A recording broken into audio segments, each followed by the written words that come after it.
Timeline, 5000 ans d'histoire, Richard Fremder.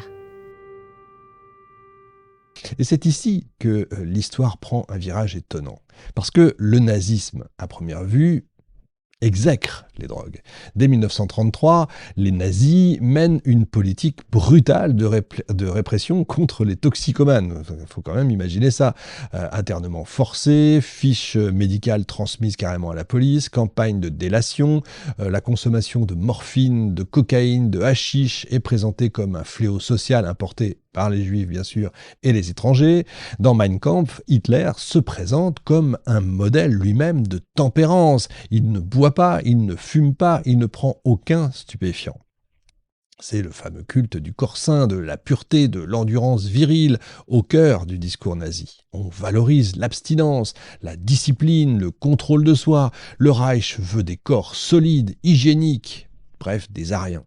Et pourtant, dans le plus grand des silences, une drogue de synthèse parfaitement légale est distribuée à des millions de citoyens, non pas pour les abrutir, mais pour les rendre plus efficaces, plus obéissants, plus zélés. Et c'est là, quand même, l'un des grands paradoxes en fait du régime nazi. Il y en a plein, mais ça en fait un de plus. Une dictature de contrôle qui s'en remet en fait à la chimie pour entretenir la ferveur. Une société dressée contre les plaisirs, mais dopée à l'euphorie artificielle. C'est complètement dingue. Une Allemagne chimique, donc, pas du tout arienne. La pervitine devient le symbole invisible d'un régime fondé sur la contradiction.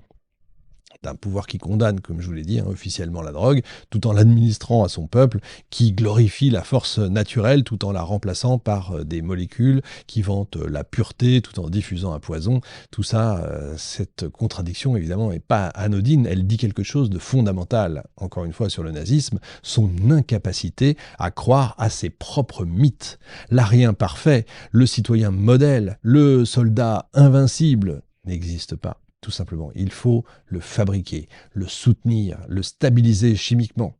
Donc c'est pas un hasard si la pervitine devient une norme. En 1939, on commence déjà à en restreindre l'accès. Il faut maintenant une ordonnance. Et puis en 1941, elle est carrément classée comme stupéfiant, soumise à la loi sur l'opium.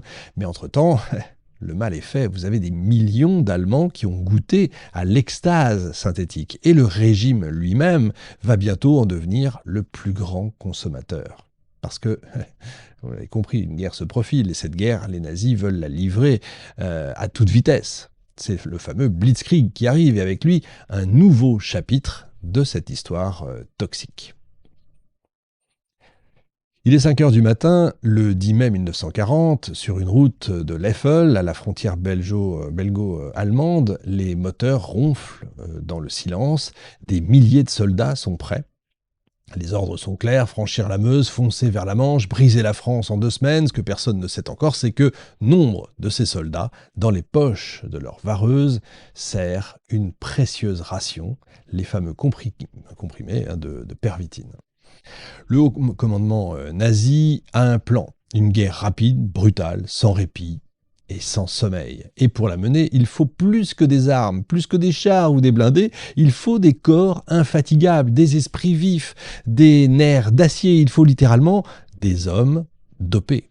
Ce que les historiens ont longtemps appelé la Blitzkrieg, donc la guerre éclair, était aussi, on le sait depuis quelque temps, pour les soldats, on le savait, moi je ne le savais pas, pour le public, pour la nation allemande. C'est la première guerre, si vous voulez, qui est menée sous amphétamine complètement. Le pharmacien du front, on peut carrément dire que c'est dans la logistique du dopage, si vous voulez. Dès 1939, la Wehrmacht commande 35 millions de comprimés de pervitine. C'est une décision qui a été concertée, rationnelle et logistique. L'armée, séduite par les performances évidemment de la drogue, qui a été testée sur les unités avant de démarrer, décide de l'administrer à ce moment-là à grande échelle. On la distribue aux chauffeurs de chars, aux aviateurs, aux troupes motorisées, aux fantassins qui sont chargés de missions plutôt longues. Les rations sont parfois intégrées carrément au kit de campagne.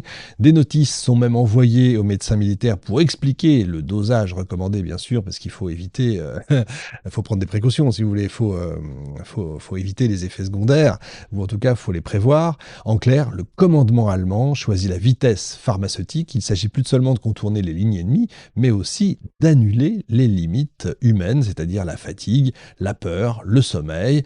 Les soldats vont donc prendre des pilules comme d'autres prendraient une cartouche, si vous voulez. Chaque comprimé devient une balle chimique dans le chargeur de la guerre. À l'échelle du terrain, le résultat, vous le savez, est spectaculaire. Pendant l'offensive de mai-juin 40, les unités traversent des distances absolument insensées sans s'arrêter. Vous avez certains soldats qui restent éveillés pendant 4 jours consécutifs. Ils marchent, ils conduisent, ils tirent, ils nettoient leurs armes, tout ça dans un état second, les yeux écarquillés, la bouche pâteuse, le corps vidé, mais le cerveau tenu en éveil et en éveil artificiel. L'état-major est littéralement émerveillé, il faut l'imaginer ça. On note une hausse de la concentration, une baisse de la peur, une meilleure résistance à la douleur.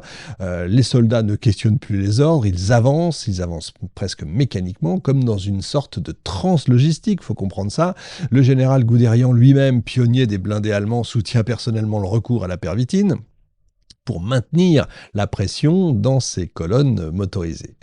Et vous avez des lettres de soldats qui sont envoyées à leurs familles qui confirment ce climat très étrange. « Je ne sens plus mon corps, mais je suis encore là », écrit l'un d'eux. Vous en avez un autre qui dit « Depuis 3 jours, j'ai pas dormi, je suis comme dans un rêve ». C'est assez incroyable. C'est pas du tout un rêve en fait, c'est une guerre sous amphétamine, c'est ça qui est dingue. Une victoire hallucinée et hallucinante. Le 14 juin 1940, Paris tombe, les soldats allemands défilent sur les Champs-Élysées, raides, blafards, exaltés, la propagande, film, photographie, chante évidemment cette victoire éclair comme la preuve évidente de la supériorité aryenne. Mais ce que l'objectif ne montre pas, c'est ce qui circule justement dans les veines. Et oui, la drogue, la France est tombée en 6 semaines, oui, en 6 semaines, ça va vite, mais pas seulement grâce à l'ingéniosité militaire. Bon, en face, on n'était quand même pas brillants, je parle des stratèges, parce que les hommes se sont bien battus, ils ont fait ce qu'ils ont pu, mais le commandement est quand même assez à côté de la plaque. Grâce à une course chimique, tout ça lancé en toute discrétion. Les stratèges du Reich se félicitent. La pervitine est saluée comme une arme nouvelle, l'équivalent, on va dire ça plus tard, du cheval dans les campagnes napoléoniennes. L'armée moderne a trouvé son moteur biologique et dans cette euphorie, personne ne se soucie de quoi? Du contre-coup.